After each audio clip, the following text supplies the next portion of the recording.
What's up, guys? Welcome back to my channel. I'm Brittany Moffra. I'm here to talk to you about my family, my fitness, my education, and all things lifestyle and wellness. Today, we are going to be talking about my breastfeeding journey upon request. So recently I asked you guys kind of what you want to be hearing and what's something you want to hear from me. And one of those was to talk about my breastfeeding journey.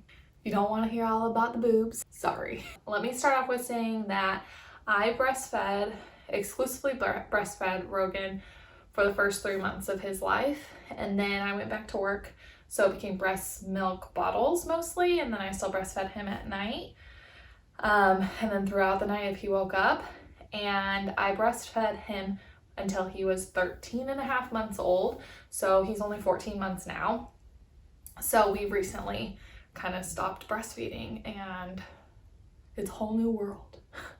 And I don't have boobs anymore. I don't think that anyone has, an easy breastfeeding journey. Everyone has a very different breastfeeding journey, and I'm just here to tell you what worked for me.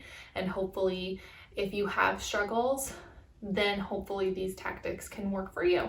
Because this is how I learned, was just watching videos from other people, or reading a whole lot online, and figured out what kind of worked for me. So initially when Rhogan was born, he didn't latch right away. I was able to kind of like self-express the colostrum into his mouth and get like a couple of drops. The lactation nurse said, that's all he really needs is just a few drops because their tummies are so small. So the first night in the hospital, that's really all we were doing. He wasn't really latching super well. We were trying and trying, but he wasn't latching. It wasn't like a instant latch. So then next day they came into our hospital room, and Rhogan's bilirubin was really high. Our bloods mixed throughout the laboring process, so he just had a lot of bilirubin, and he needed to be put under bilirubin lights to get that bilirubin down. It was the middle of winter, so it wasn't like we could just stick him really in a window and get the bilirubin to go down. So he was put under lights for 2 days, and throughout that 2 days, throughout the first day, I pumped, put it into a syringe, and then we syringe fed him, which really scared me because I was thinking he wasn't going to be able to latch after that. But then the doctor came in and told us that we could take him off lights just to breastfeed. So we started taking him off of the lights just to breastfeed, and he latched very well. But still, it was hurting me a lot, which I know it's supposed to, but the latch didn't seem right, and he couldn't keep it in very long. So I had what were called inverted nipples, and so he had to really suck very hard to get them to come out. Otherwise, it just kept falling out. He would get frustrated. And so that night, because I just he was crying, I couldn't get him to latch, he wouldn't calm down, I asked the nurse to bring in a nipple shield, and I only knew what a nipple shield was from my sister having to use one. So I asked her to bring me in a nipple shield, and he latched immediately. So let me show you what a nipple shield is. I purchased this.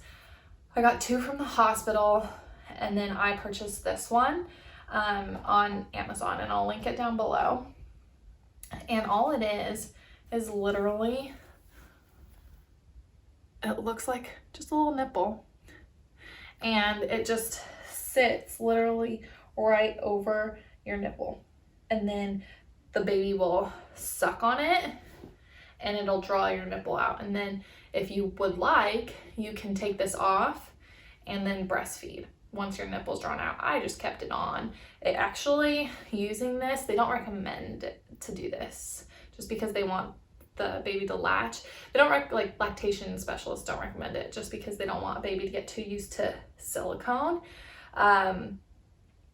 So I just kept it on because I had less painful nipples using this because it's not as much friction.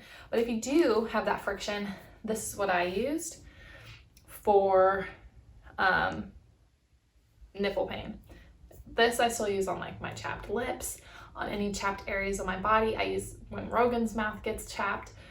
I still use this quite a bit. So use the nipple shield. Now with this, you get leaks. So like I said, I just used this exclusively for the first 2 months of Rhogan's life, which does get daunting at times because if you're gonna breastfeed, you always have to have this. So I had to always have one and an extra one whenever we went anywhere, because what if this one fell on the ground, you know, on accident, because it does stick on, but sometimes if your baby's going crazy trying to find it, it'll like fling off and then boom, it's on the floor. So you always had to have, you know, one and an extra one. Learned that the hard way, so there you go. And so that was kind of a pain that I couldn't just like whip it out and feed him.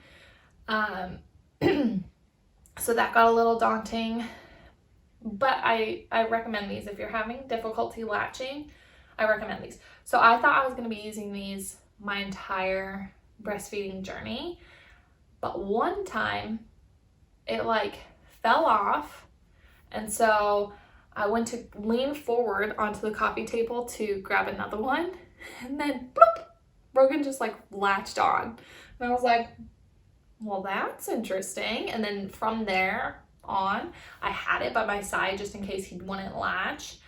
But from there on, he didn't need the nipple shield anymore, which was super awesome because these can be a little messy. So when they're attached, they can still kind of leak down under here. So if you're wearing something under, or even like if you're not wearing something, it can get to your pants and leak down. So I always wore like the sports bras or like the nursing tanks, and would just, you know, undo a side. This is the side that he favored, so I always am probably gonna reference this side. But this is just, it looks stained from like all the milk that was on it, but I promise it's clean.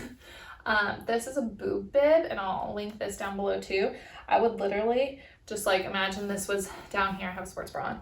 Imagine this was down here. I would just tuck it in, and then this would absorb all of the milk droplets, and instead of getting our clothes. Also, what I used initially, like right away as soon as we got home, was a haka.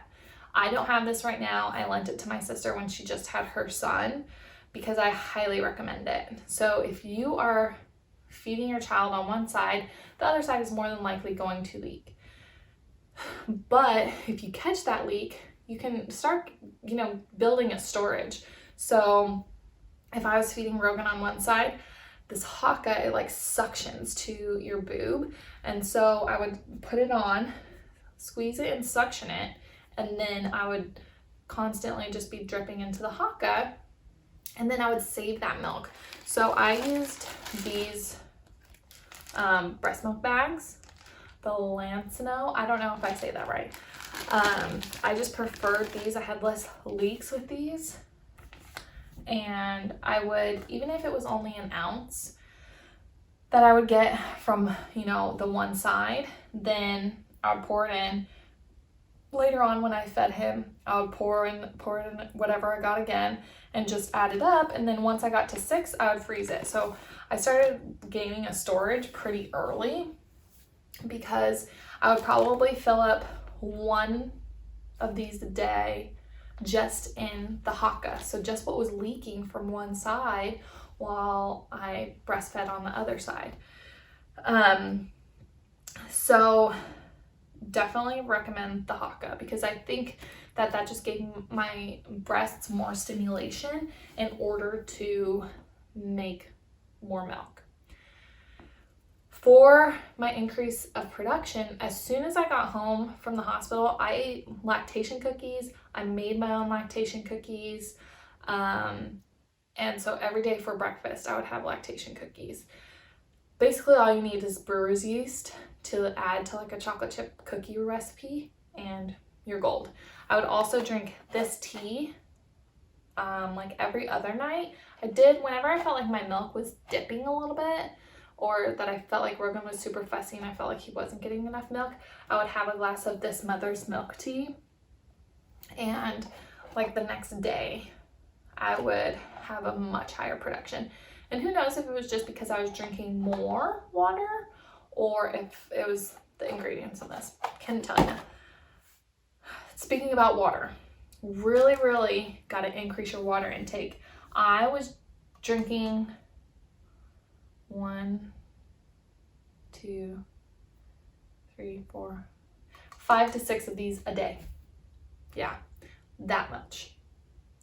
1 hour, a 9-hour shift at work, 4 of these. So by the time I got home, I would probably have another one or another 1.5. So I was loading up on water because you just have to drink and drink and drink. Once Rhogan and I got home from the hospital and it was exclusively just breastfeeding and I wasn't really pumping anymore to syringe feed him, I got really concerned because it was like he was feeding all the time and crying. And so, of course, in my head, I go, oh my gosh, I must not be producing enough for him because he's always hungry. Like it was literally every hour and 45 minutes he was hungry. And so then I started going online because we had formula in the house. Like we weren't against formula feeding at all. It's just for me personally, I wanted to breastfeed my child. And so I went online and was just like, how do I find out if I'm producing enough? Well, I feel like I'm not producing enough. So they suggested to pump one side and see how much comes out. So I did, and enough was coming out. So I was like, I don't understand. So what was happening was Rhogan was falling asleep on the boob because my letdown took, at least 2 minutes, and sometimes that would frustrate him. I wouldn't say at least 2 minutes, like at least a minute, sometimes 2. And that would frustrate him. But then as he ate, because I do require a stronger suction, he would just get tired and fall asleep and not eat till he was full. And I feel like now, even when we're having dinner and things, he doesn't eat till he's full, which is fine. Maybe he'll never be overweight because of it, but that just meant that we were nursing all the time, which was hard for me. But on a lot of forums, what I was reading is that the number one reason moms stop breastfeeding is A, lifestyle, or B, they feel like they're not making enough for their baby. Now, Rhogan wasn't losing weight, he was gaining weight, and he was, healthy other than just waking up a lot. So I shouldn't have been concerned that I wasn't producing enough because he was gaining weight. But as a mom, you just blame yourself for everything, right? We tried the bottle for like a day and it was the same exact thing. And like I said, he was still gaining weight. So on the forums, it said, you are created to produce enough milk for your child. So I just believed it and I stuck with it, which I think like mentally, if that is too much, then you need to do what's best for your mental health, regardless of, wanting to breastfeed. For my mental health, I wanted to breastfeed and I needed to push through feeling defeated because I think I would have been in a worse mental health watching him have formula, just because that was my mindset of I just wanted to be able to do this for my child. Like for me, it was even hard for me to see him eating a bottle that was my own milk. And it's like, why? Like that's my milk. He's getting the same nutrients as if he were breastfeeding, but like just, I don't know what it was. Seeing him eat a bottle while I was sitting right there was just really hard for me. So for my mental health, I knew if we had switched to formula, like I would have just gone into deep depression. And so I wasn't willing to do that. So I really just pushed through it, did all the teas, all the lactation cookies, chugged water. I had a beer at night sometimes once Rhogan went down for bed and I knew he was going to sleep for at least 4 hours. And that would increase my production also. And then I would also add in a pump. So if he had just eaten on this side, then I would, right when he was done or while he was nursing on this side, I would pump. So that way I'm getting more and more stimulation to produce more milk. Also, what I think helped quite a bit in terms of if I felt like my production was low and I needed to increase it, I would take a hot bath. Well, I don't want to say hot. I would take a warm bath with Rhogan and nurse in that warm bath, because the warmth would help stimulate breast milk, and then having him nurse in that warmth and having that skin to skin contact was huge. So all in all, for the first 3 months, Rhogan was eating about every it started at like every hour and a half when he was like newbie baby. And then towards the end of that 3 months was about every 3 hours, even throughout the middle of the night. Rhogan, I think, stopped breastfeeding in the middle of the night at about 7 or 8 months. He nursed for a very long time in the middle of the night, but he was just like always hungry. So there's that.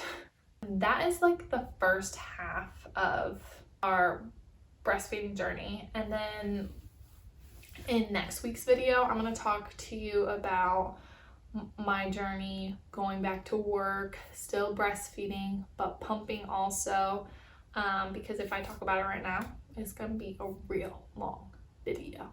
Next week, I'll start with how we kind of transitioned to bottles while going into the daycare system, and then go from there. All right, I'll see you guys next week.